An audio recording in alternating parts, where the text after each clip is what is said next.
পৃথিবীর সবচেয়ে দ্রুতগতির ইন্টারনেট সেবা চালু করেছে চীন।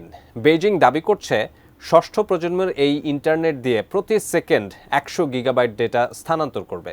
এর ফলে মার্কিন ধনকুবের ইলন মাস্কের কোম্পানি স্টারলিংকে ছড়িয়ে গেছে দেশটি।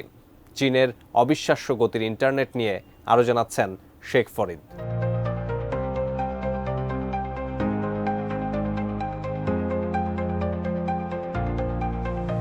অতি উচ্চ গতির ট্রান্সমিশন ক্ষমতা সহ ষষ্ঠ জেনারেশনের যোগাযোগ উদ্ভাবনের পথ প্রশস্ত করল চীনা প্রযুক্তি প্রতিষ্ঠান।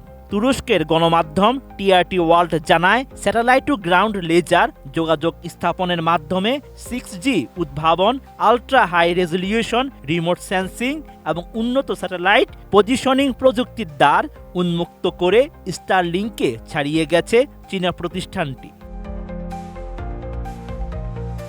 সাধারণভাবে বিশ্বের অধিকাংশ ইন্টারনেট সিস্টেমের ব্যাকবোন নেটওয়ার্কের গতি প্রতি সেকেন্ডে 100 জিবি।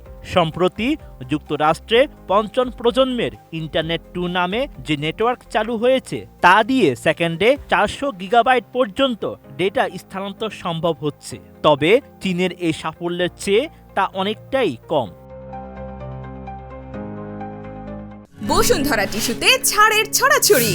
বসুন্ধরা টিস্যু নিয়ে এলো নিশ্চিত ছাড়।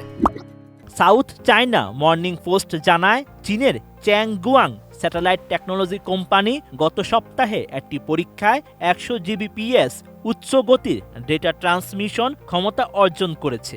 এই অর্জন আগের রেকর্ডের চেয়ে 10 গুণ বেশি দ্রুত।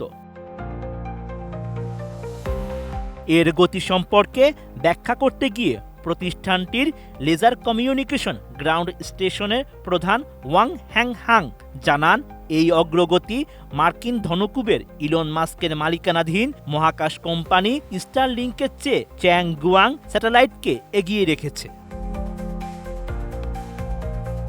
ওয়াং এর ধারণা, ইলন মাস্কের কাছে প্রযুক্তি থাকতে পারে, তবে তারা এরই মধ্যে বড় আকারের প্রকল্প শুরু করেছে। এছাড়া 2027 সালের মধ্যে সব স্যাটেলাইটকে লেজার কমিউনিকেশন ইউনিট দিয়ে সজ্জিত করার লক্ষ্যও নিয়েছে প্রতিষ্ঠানটি।